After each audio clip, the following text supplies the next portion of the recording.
Olá, terráqueos! Eu, juntamente com os mercenários gênios da matemática, viemos vos salvar.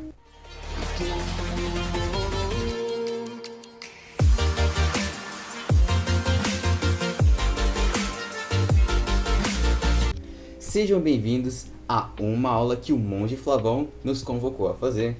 Tema: função de primeiro grau.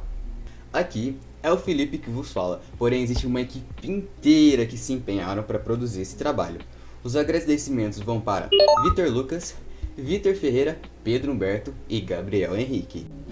Bom, o que é de fato uma função de primeiro grau? Uma função chama-se função afim quando existem dois números reais, a e b, tal que f de x igual a x mais b. Para todo x pertence aos reais. Bom, a fórmula possui dois termos. Uma variável, que essa variável vem junto com um a, que no caso seria o ax, e o dependente seria o termo b. Ou seja, a função de primeiro grau relaciona elementos entre dois conjuntos. Bom, para cada valor de x, temos um valor de y correspondente. Temos aqui domínio, contradomínio e imagem. No esquema abaixo, vemos um balão verde, que é o conjunto dos domínios. Eles correspondem ao x, já no balão azul, temos o conjunto contradomínio. Dito isso, repare bem no balão vermelho. Para ter esse balão, os elementos y do contradomínio precisam relacionar com x, que são do grupo domínio. Então, é assim que estabelece o conjunto imagem. Para formar uma função, primeiro a gente precisa saber as condições de existência de uma função, certo? Então, todo elemento do conjunto domínio precisa necessariamente ter uma única imagem no conjunto contradomínio. Bom, é extremamente importante ressaltar o ponto que quando a sua função tem alguma fração, a sua exigência é que não pode ter o denominador igual a zero, então precisa ser diferente de zero. Nesse slide, temos três tipos de função. Primeiro, é a função injetória, depois temos a sobrejetória e, finalmente, a bijetória. Na função injetória, cada elemento do domínio apenas associa-se com um elemento da imagem. Então, neste caso, cada imagem é exclusiva para cada domínio. Ou seja, não vai ter repetição de imagem. Não terá a imagem duas vezes, como por exemplo ali embaixo, o 1 está tendo imagem no 2.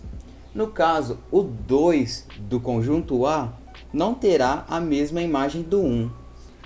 A função sobrejetória, ela precisa necessariamente todos os elementos do domínio corresponder a uma imagem. Lembrando que não é errado ter dois elementos do conjunto domínio ter a mesma imagem. Bom, temos aqui o tópico de função par e função ímpar. A função par, o que acontece? Ela será uma função que ela vai relacionar onde o elemento simétrico do conjunto do domínio tiver a mesma imagem no conjunto de chegada. Ou seja, uma função será par se f de x será igual a f de menos x.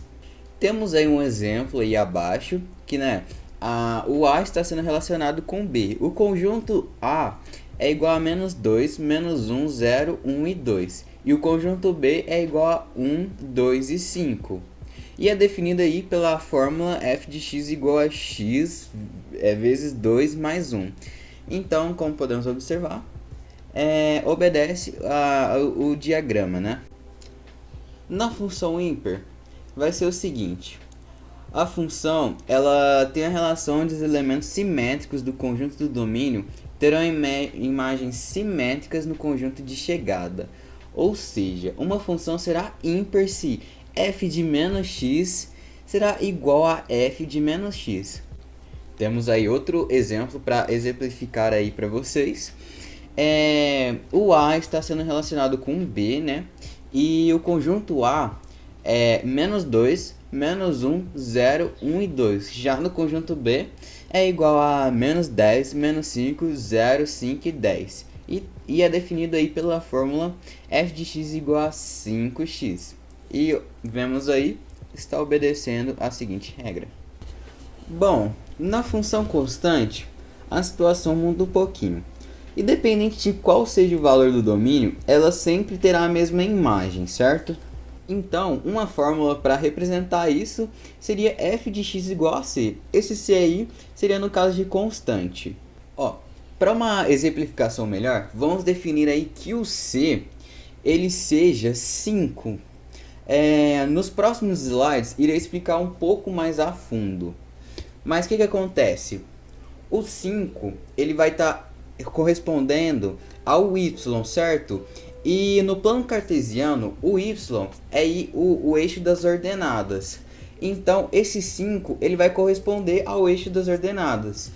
Você só olhar aí, como no caso, esse plano cartesiano, que ele vai de 1 até a 5 no eixo das ordenadas. Como a função é constante e o 5 é igual a y, só jogar no gráfico e marcar lá no ponto correspondente a 5. Temos agora os coeficientes angulares e lineares. O coeficiente angular é dado pelo valor da tangente do ângulo que a reta forma com o eixo x. Já o coeficiente linear é aquele que corta o y. Simplesmente isso. O linear corta o eixo y. Bom, geralmente, como você pode observar em gráficos, tem reta crescente e decrescente. Mas eu tenho certeza que você está se perguntando aí, como que você vai definir isso? Como você vai saber se a reta vai ser crescente ou decrescente? Como que você constrói um gráfico? Como que você analisa? Está aí para que serve o coeficiente angular. Bom, se o A, coeficiente angular, ele for maior que 0, a sua reta vai ser crescente. Já se o A for menor que 0, sua reta vai ser decrescente. E reforçando a ideia de novo, o coeficiente linear, você vai definir ele na reta como o cortador do eixo y. Uma questão aqui para facilitar, para você saber o valor do A, é só você fazer a variação de y sobre a variação de x. Aqui temos a raiz, ou por muita gente fala dessa maneira, zero da função. Zero da função nada mais é do que você zerar a função. Basicamente é isso. Bom, mas para explicar melhor, o zero da função é dado pelo valor de x, que faz com que a função assuma o valor de zero, certo? Então, no caso, você vai zerar o y, ou f de x. Você zerando vai fazer uma equação e daí você pode resolver como no exemplo abaixo. Fala aí, galera, firme? Eu vou ser o responsável por explicar os exercícios que o Flávio propôs para a gente. Então, eu vou explicar para vocês tudo direitinho aqui agora. E são exercícios de A a F, né, que ele passou sobre função. E eu vou até explicar todos para vocês agora. Então, vamos para A, né? A, ele pede para você determinar os coeficientes angular e linear da expressão que ele passou, que é -2x mais 5. Bom, para você fazer essa questão, basta você ter os conceitos de coeficiente angular e linear em mente. O coeficiente angular, primeiro você tem que ter em mente a expressão base, né, que vai ser f de x é igual a x mais b. Então, o coeficiente angular vai ser o valor de A, já o coeficiente linear, o valor de b, certo? Então, vamos focar na expressão -2x mais 5. O -2 vai ser o valor que A vai assumir e 5 o valor de B. Logo, você já pode definir assim o coeficiente angular linear. Coeficiente angular igual a -2, linear 5. Vamos para B, né? Que pede para você definir os conjuntos domínio, o contradomínio e a imagem. Bom, o domínio e o contradomínio já estão explícitos no enunciado, onde que ele diz que F tá aberto em -3 e fechado em 5, ligado com os reais. Então ali é como se fosse o conjunto A e o conjunto B, que vai ser logo domínio contra domínio. Então vamos focar no domínio, né? O domínio da função vai ser basicamente que x pertence aos reais, tal que x seja maior que menos 3, porque este não está contido, né, no domínio, como dito no enunciado, e que x seja menor ou igual a 5, certo? Porque 5 já está contido no domínio, como dito no enunciado. Já o contradomínio em si, o enunciado apenas falou que ele pertence aos reais e não impôs nenhuma limitação. Então, vamos lá. Se não impôs nenhuma limitação, vai ser infinito, pois os números reais são infinitos, não tem nenhuma parada nem nada. Então, você pode falar que ele pode assumir qualquer valor e apenas colocar que contradomínio pertence aos reais. Já a imagem, você pode falar que vai ser os valores que f de x vai assumir, pois o f de x seria o y, que seria o contradomínio, mas como o contradomínio é infinito e a imagem são alguns elementos que estão contidos no contradomínio, você pode colocar que y é igual à imagem também. Então vamos lá. Como você pode descobrir a imagem? Basta você substituir por um valor inicial o x e substituir de novo o x por um valor final. Então o que eu fiz?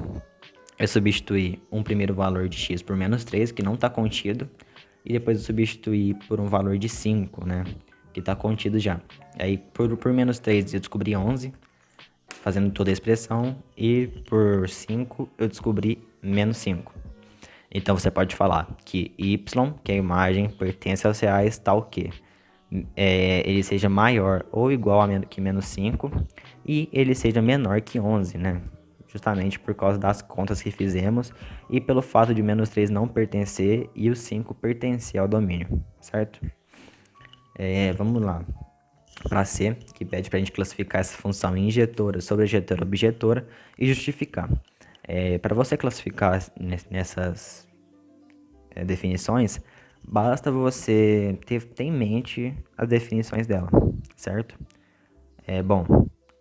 Essa função que ele passou é uma função injetora, pois os elementos do domínio apresentam imagens distintas. Os elementos do domínio, dois elementos do domínio não ligam com um do contradomínio, eles vão ter imagens distintas. E nem todos os elementos do contradomínio estão presentes na imagem, justamente pelo contradomínio ser infinito, não tem parada. Então por isso que os elementos do domínio nem todos os elementos do contradomínio vão estar contidos na imagem. Então vamos para D, que pede para determinar o valor da expressão, e aqui é mais substituição, né? Esse valor que tem entre parênteses vai ser o valor que x vai assumir. Então você pode substituir e você vai descobrir os valores. Tipo, f de menos 2 vai dar 9, f de 1 vai dar 3, f de 5 menos 5 e f de 0, 5. Então aí você pode substituir todos os valores e montar a expressão com esses números que descobrimos. Logo vai dar 17 sobre 5, que é igual a 3,4, certo? A outra questão é basicamente a mesma coisa, é somente substituição. Mas em vez de você substituir o x, você vai substituir o y, que é o f de x. Ele falou que f de x é igual a menos 3. Então basta você substituir que você vai descobrir os valores ali. Então basta substituir f de x por menos 3, que vai dar menos 3 é igual a menos 2x mais 5. E fazendo toda essa questão ali, como você pode ver no slide, x vai dar 4. É simples, é somente substituição. Agora vamos para a mais complicada, né, que muitas pessoas têm dificuldade, que é em relação ao gráfico, né? Para você ter uma noção do gráfico, basta a gente fazer um raciocínio básico aqui. Basta você falar que o eixo x pertence ao domínio, né? São os números do domínio, e o eixo y da imagem. Aí você pode fazer uma relação. O domínio, vamos supor ali que o domínio vai ser menos 3 e a imagem correspondente 11, que nem a gente descobriu lá na questão B. Aí você vai fazer um par ordenado, que vai ser menos 3 e 11, certo? Aí você vai fazer um ponto no plano cartesiano ali. Aquele ponto vai ser aberto, pois o menos 3 não está contido no domínio, então aquele ponto vai ser aberto. Depois, você vai fazer outro par ordenado, com domínio 5 e a imagem correspondente menos 5. Então o par ordenado vai ser 5 e menos 5. E no gráfico ele vai ser fechado, porque o 5 ele pertence ao domínio e está contido. Então o gráfico vai ficar desta maneira, que nem vocês estão vendo no slide. Vai ficar aberto no ponto do menos 3 e 11 e vai ficar fechado no ponto do 5 e menos 5. E é só você fazer esse raciocínio com imagem e domínio que você pode fazer um gráfico dessa maneira. E ter noção dos elementos que estão contidos ou não na expressão, no domínio, no contradomínio, na imagem, certo? Então, esses foram os exercícios. Eu espero que vocês tenham entendido bem. E, bom, o tempo meu foi curto, mas eu acho que deu para explicar direitinho.